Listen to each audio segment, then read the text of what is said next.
नमस्कार दोस्तों, मैं सतपाल वर्मा अपने YouTube चैनल एसपी टॉक्स में आपका स्वागत करता हूं। दोस्तों, आज हम पब्लिक वर्क्स अकाउंट्स की जो हमारी सीरीज चल रही है उस कैशबुक की, उसका हम पार्ट 2 डिस्कस करेंगे। चलिए शुरुआत करते हैं डिस्कशन की। देखिए दोस्तों, आप अपने स्क्रीन पर मैं आपको दिखा रहा हूं, ये किताब है the Punjab financial rule volume 1। Haryana सरकार की अपनी किताब है ये, और ये 30 जून 2015 तक हरियाणा सरकार ने जो अमेंडमेंट की थी इसमें, क्योंकि पंजाब की किताब थी, जो अमेंडमेंट हरियाणा की हो चुके हैं वो इसमें अकोमोडेट हो चुकी हैं। और ये हरियाणा गवर्नमेंट की अपनी किताब है दोस्तों, हरियाणा गवर्नमेंट ने अपनी छाप दी थी फाइनेंस डिपार्टमेंट के द्वारा। अब देखिए दोस्तों, हमने पिछले वीडियो में जो इंट्रोडक्टरी था कैशबुक का, उसमें देखा था कि डीएफआर में बताया गया था कि जो है किस प्रकार की जो है ये हमारी ट्रांजैक्शन जो होंगी वो किस तरह होंगी। अब ये डीएफआर ही दिखाई जा रही है। पहले ये चैप्टर डीएफआर का है दोस्तों 3। इसमें कहा record of cash transaction general कैसे होंगी, अर्थात जो भी हम कैश की ट्रांजैक्शन करेंगे वो कैसे करेंगे। रूल 3.18 ये डीएफआर है। ये दोस्तों डीएफआर है, the maintenance of account of cash obtained on bill presented at the treasury end of पेटी amounts received occasionally by the head of special office while not below of rule 3.4 is governed by provision of rule 2.1 to 2.9 वो Punjab financial rule. जो title page दिखाया मैंने बाहर आपको इस video में, उसका है ये पंजाब फाइनेंशियल रूल्स का, के जो भी कैश प्राप्त किया जाना है कहां से, on bill presented at treasury, bill के माध्यम से, जैसे कि कोई अलाउंसेस ड्रा किया है या कोई पे ड्रा की है। हालांकि आज मैंने बताया था पिछले एपिसोड में कि आजकल वर्तमान में ईपीएस सिस्टम से पेमेंट होती है, लेकिन ये प्रोसीजरल है। रूल में जो लिखा हुआ है, ये पुराना जो प्रोसीजर है उसके हिसाब से, ये आजकल एनपीएस होता है, लेकिन एनपीएस की एंट्री भी हम करते हैं अपनी कैश बुक में। वो रिसीट दिखाते हैं पहले जिससे ड्रा हुआ जिस बिल से, और साइमल्टेनियसली जिस ईपीएस से पेमेंट हुई है वो भुगतान दिखा देते हैं। वही प्रोसीजर सेम यहाँ पे है। और वो ये कहा कि जो ये रूल 2.1 से 2.9 पीएफआर में दर्ज है उसके हिसाब से करेंगे। आगे कहा the following rule in this section apply to cash transaction of the department other than those mentioned in clause A, के सिर्फ वही यहाँ पे कर रहे हैं हम जो कैश ट्रांजैक्शन करेंगे, उनके अलावा कौन सी, जो क्लाज ए में कौन सी दिखाई, जो पैसा हम बाय बिल ड्रा करते हैं उसका नहीं होता ये कैश बुक में, मेन कैश बुक में। जो बाई बिल आता है वो मैंने आपको पीछे बताया था कि वो सब्सिडरी कैश बुक में होता है, सब कैश बुक में होता है। और ये जो यहाँ दिखाया कैश बुक फार्म PWA1 मैंने आपको दिखाया था पीछे भी, अब भी दिखाऊंगा आपको ये फार्म। ये केवल मेन कैश बुक का फार्म है, और ये मेन कैश बुक की ही बात हो रही है। कौन सी, जो हम पैसा चेक से ड्रा करेंगे उसी के बारे में लिखा है। The account of the cash transaction should be maintained in the cash book form PWA1 by all government employees authorised as a regular arrangement to receive money on behalf of government as well as by those interested with making disbursement out of cash received by them in transfer from divisional cash chest or obtain by drawing cheques on the treasury. या तो जो पैसा division office की cash book से transfer करवा के लाए हैं सब डिवीजन ऑफिस में, वो उसका हिसाब किताब होगा, वो लिखा जाएगा इसमें कैश बुक में बोलेंगे। या जो पैसा हम बाई चेक ट्रेजरी से ड्रा करेंगे, अर्थात हमने कोई सर्फ का चेक काटा एलओसी सिस्टम में, और वो एलओसी के माध्यम से ट्रेजरी में से हम पैसा ड्रा कराएंगे और वो पैसा मेन कैश बुक में रखेंगे। उसकी जो पेमेंट करेंगे वो हम सारा का सारा यहाँ लिखेंगे। साथ में कहा government employees entrusted with fixed interest or temporary advance should maintain and render account of their disbursement in impressed cash account form PW3। ये भी दोस्तों फार्म PW3 जो है ये भी अकाउंट कोड वॉल्यूम 3 का फार्म है, जैसे कि अकाउंट कोड वॉल्यूम 3 का ही कैश बुक का फार्म नंबर 1 है। कैश बुक का फार्म ये अकाउंट कोड का जो फार्म है PW3, ये किसका है? ये उस अकाउंट का है जो कि किसी भी एम्प्लॉय को परमानेंट एडवांस या इम्प्रेस्ट दिया हुआ है। और उसमें से आगे आप पढ़ेंगे थ्योरी में कि इम्प्रेस्ट क्या है और एडवांस क्या है। हम कैश बुक में भी आपको प्रैक्टिकल करके दिखाएंगे कि इम्प्रेस्ट एक लमसम अमाउंट होती है जो अर्जेंसी के लिए कि साइट दूर है और वहां से जो यदि कोई अर्जेंसी में कोई खर्चा करना पड़ता है, कैसे कि किसी वर्कर के लिए दवाई खरीदनी पड़ेगी, कोई और प्रैक्टिकल खर्चा करना पड़ेगा इमीडिएटली, अब वो उसके लिए जे इंचार्ज या एसडीओ जिसको भी इम्प्रेस्ट दिया हुआ है वो वहीं पर उसी समय वो खर्च करके सरकार के काम की जो रुकावट है उसको दूर करेगा।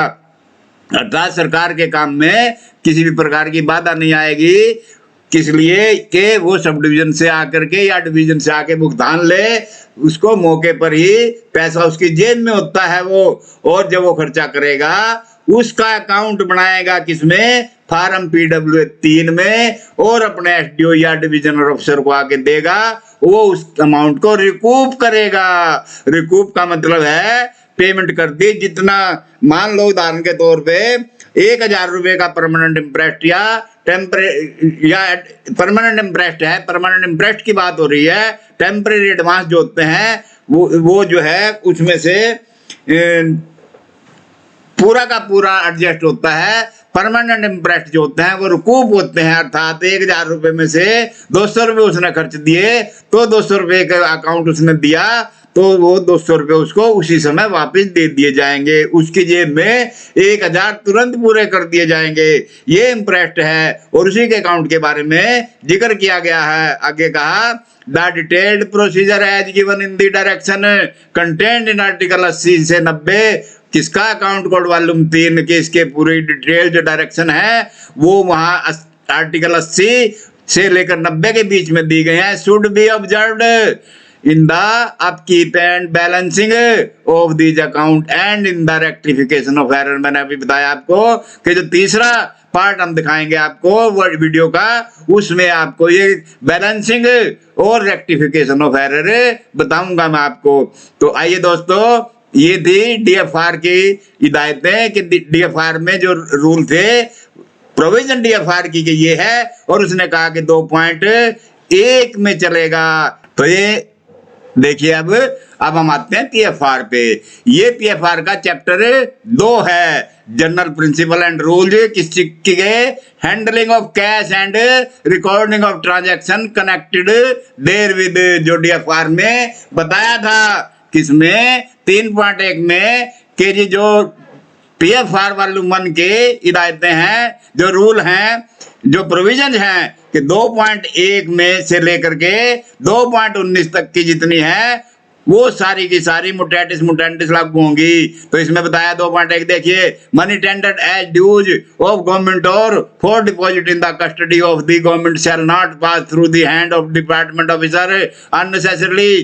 कि कोई भी मनी जो कि एज ड्यूज ऑफ गवर्नमेंट या कोई डिपॉजिट आती है कस्टडी में, अर्थात जो रिसीट होती है, वो पैसा शैल not pass through the hand of departmental officer unnecessary. वो डिपार्टमेंट ऑफिसर को किसी भी प्रकार से ना दिया जाए डायरेक्ट पेमेंट इनटू ट्रेजरी, बल्कि उसका क्या करना है आपने, वो पैसा ट्रेजरी में जमा करवाया जाए। खर्चा नहीं होगा, ऑफिसर के हाथ में देने का मतलब उसको खर्च करने की इजाजत नहीं है, बल्कि ये पैसा जमा होगा कहाँ? ट्रेजरी में, जिसको आप पीआईटी बोलते हो, पेमेंट इनटू ट्रेजरी और into the bank by the person who tender such money, या वो आदमी खुद सीधा जमा करा दे बैंक में जो वो पैसा जमा करवा रहा है। Sell be sited on and direct payment arrange whenever this is practicable, और जब भी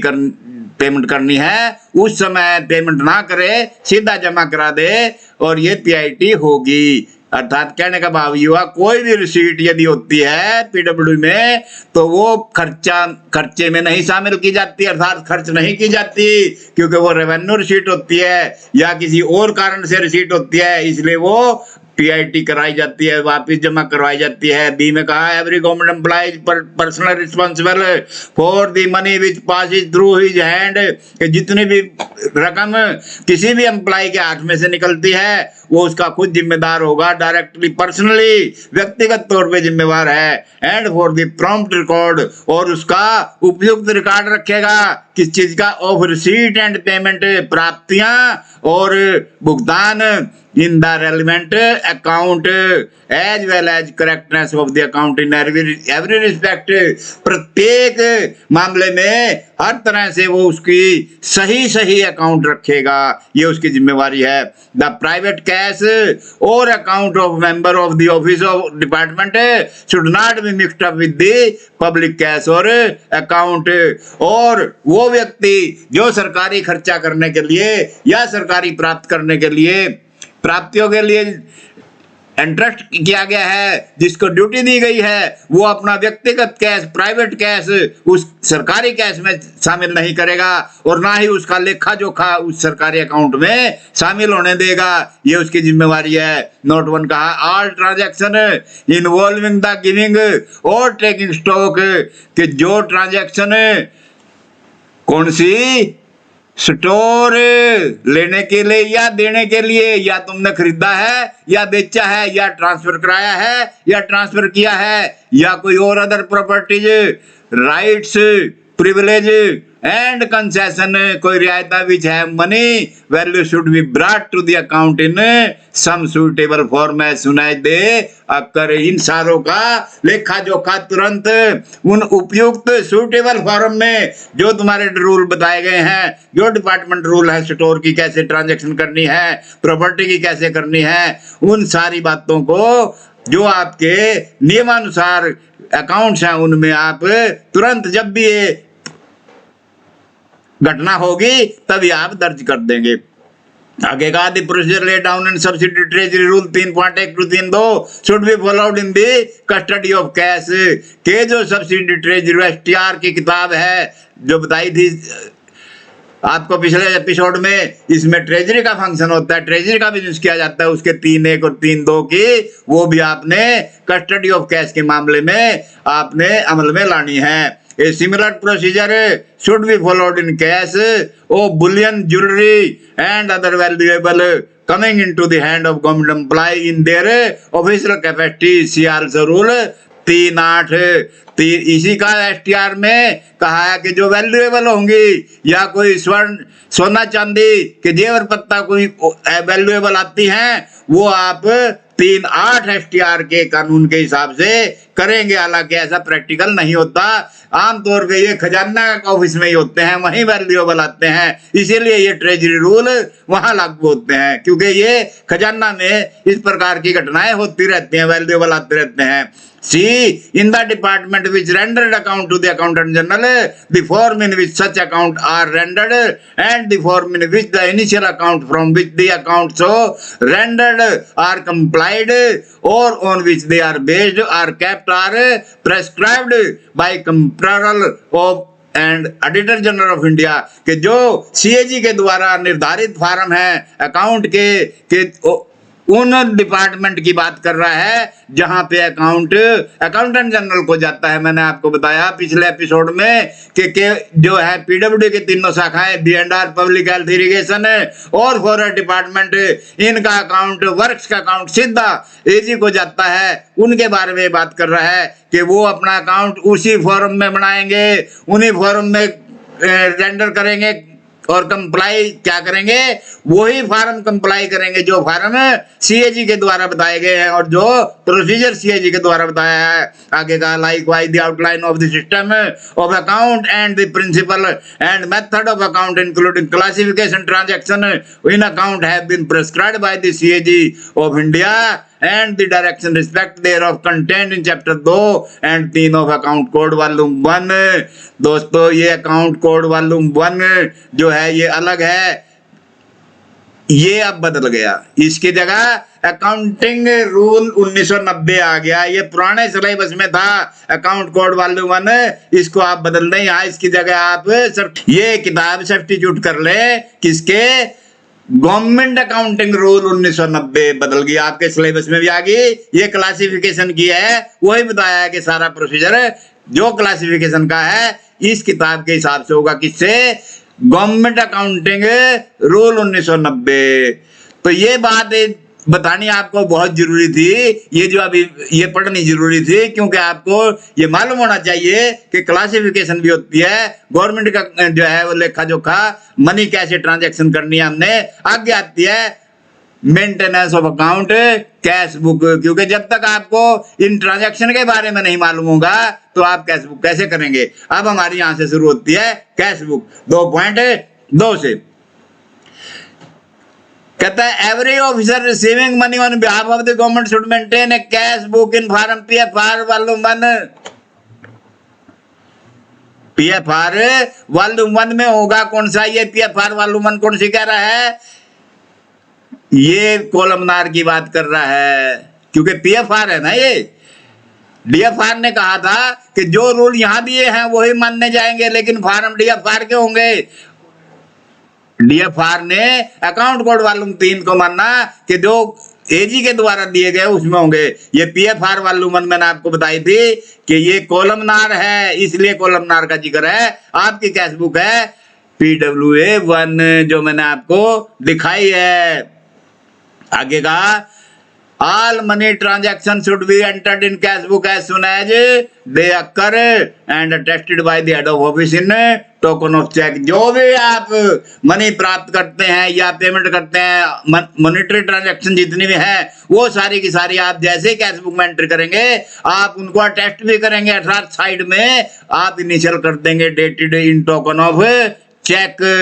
आगे कहा the cash book should be closed regularly and completely checked। The head of office should verify the totaling of the cash book or have this done by some responsible subordinate other than the writer of the cash book and initial it as correct।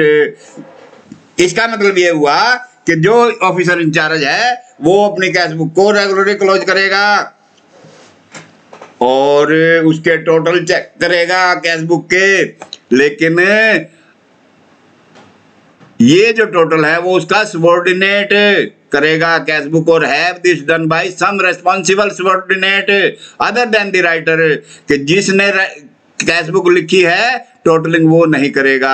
अर्थात PWD में मैं आपको बता दूं sub division में SDC लिखते हैं, division office में वहां पे डिप्टी सुपरिटेंडेंट लिखते हैं, उनसे अलग हट करके टोटलिंग करेंगे और रेगुलर क्लोज करेंगे जो ऑफिस इंचार्ज है, और उसको वेरीफाई करेंगे टोटलिंग को बाकायदा अपने इनिशियल करके।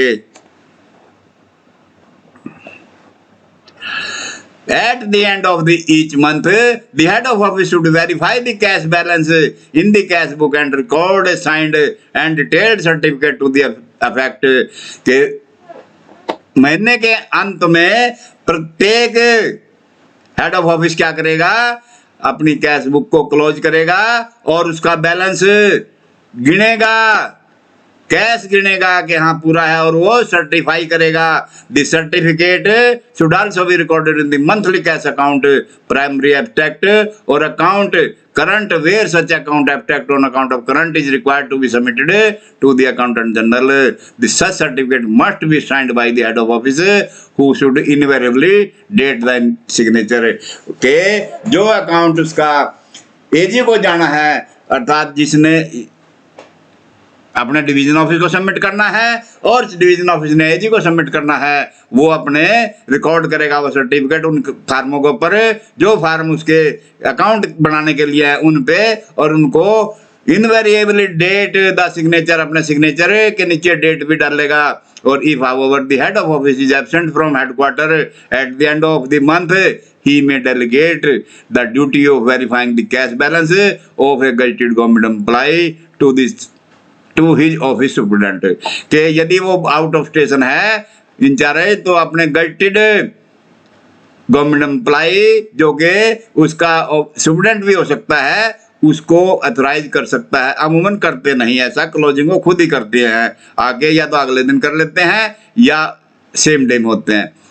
हेड क्लर्क और अदर सिमिलर मिनिस्ट्रियल ऑफिशियल और कॉरेस्पॉन्डेंट रैंक, सुपरिटेंडेंट हो, हेड क्लर्क हो, आजकल वो डिप्टी सुपरिटेंडेंट कहते हैं, हेड क्लर्क नहीं डेजिग्नेशन रहा, या सिमिलर सेम डेजिग्नेशन का कोई मिनिस्ट्रियल ऑफिशियल कोई है इसी रैंक का, उसको कहा जा सकता है। But he should personally verify the cash balance on his return to the headquarter, लेकिन वो जब वापस आएगा हेडक्वार्टर पे अपने आप भी चेक करेगा। इसीलिए मैंने आपको बताया अमूमन करते नहीं, ऐसी डेलीगेट नहीं करते, अथोराइज नहीं करते, ऑफिसर खुद ही आगे करते हैं। आगे कहा whenever on the content of the cash check being counted the balance as per book is found incorrect, यदि गलत पाया जाता है कैश चेक करने के लिए, it must unless the error can be detected and set right, यदि ऐसा पाया जाता है कि आपका बैलेंस नहीं मिलता, कैश बुक का बैलेंस कुछ कहता है, चेस्ट में कैश कुछ पड़ा है, कम है या ज्यादा है, तो इसका मतलब वहां पे गलती हो रही है कोई, आप उसको तलाश करें, गलती को ठीक करें। कैसे? Under rule 2.39 be rectified forcefully. आगे हम बताएंगे कैसे रेक्टिफिकेशन होती है, पढ़ेंगे उसको भी। मेकिंग द नेसेसरी रिसीट और payment entry into cash book, cash book में उसी तरह की एंट्री करके कैसे ज्यादा पाया जाता है टू कैश फाउंड सरप्लस, ऐसा लिख के आप रिसीट कर लेंगे इन द चेस्ट, और by cash found deficient in chest आप पेमेंट साइड में एंट्री करेंगे। मैं आपको क्लियर कर रहा हूं, यदि कैश फाउंड सरप्लस हो अर्थात कैश बुक बैलेंस से ज्यादा कैश हो तो आप रिसीट साइड में करेंगे एंट्री, क्या? To cash found surplus. और यदि आपका शॉर्ट हो जाए चेस्ट तो क्या करेंगे? आप पेमेंट साइड में एंट्री करेंगे, क्या लिखेंगे? By cash found deficient in the chest,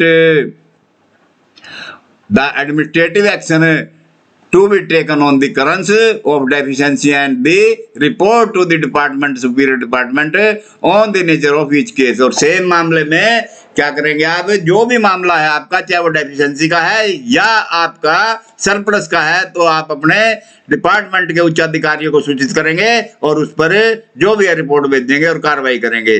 during the absence of the head of office from headquarter the duty of attesting the cash book may be entrusted to another government officer subordinate to him, or if there be no such gazetted officer under him to the office superintendent, head clerk or other official or correspondent rank, but on his return he should satisfy himself that there is no irregularity। यदि वो जिम्मेवारी ऐसा सौंप के जाता है किसी को कि मैं बाहर हूं आप कर लेना, तो वापिस आएगा, जब वापिस आकर के उसकी ड्यूटी बनती है कि वो सारी की सारी देखे कि वहां पे कोई इरेगुलरिटी तो नहीं है, कोई गलती तो नहीं हुई है। And in token of this cheque the head of office should sign the cash book immediately on return of headquarter. सिर्फ कैश काउंट करने की इजाजत दी थी, कैश बुक क्लोज तो वो खुद ही करेगा और आके अपनी हेडक्वार्टर पे इमीडिएटली अपनी कैश बुक साइन कर देगा। तो ये देखा दोस्तों आपने कि कैश बुक की क्या प्रक्रिया होनी चाहिए, किस प्रकार कैश बुक कि जो हमारे रूल्स हैं, हमें अपने रूल्स के हिसाब से ही कैश बुक का लेखन करना होगा, तभी हमारी कैश बुक बिल्कुल ठीक ठाक होगी। और इन सभी बातों की हमने सावधानीपूर्वक किस प्रकार हमने करना है ये आपने अभी देखा। तो ये था दोस्तों पार्ट 2। अब हम नेक्स्ट पार्ट में इसका डिस्कशन करेंगे। इसलिए दोस्तों उम्मीद करता हूँ आपको मेरा वीडियो पसंद आया होगा, इसलिए आप मेरे वीडियो को लाइक और शेयर करना ना भूलें। और जो मेरे चैनल के साथ अभी जुड़े हैं वो तुरंत मेरे चैनल को बेल आइकॉन दबा करके सब्सक्राइब करें। दोस्तों इन्हीं शब्दों के साथ नमस्कार।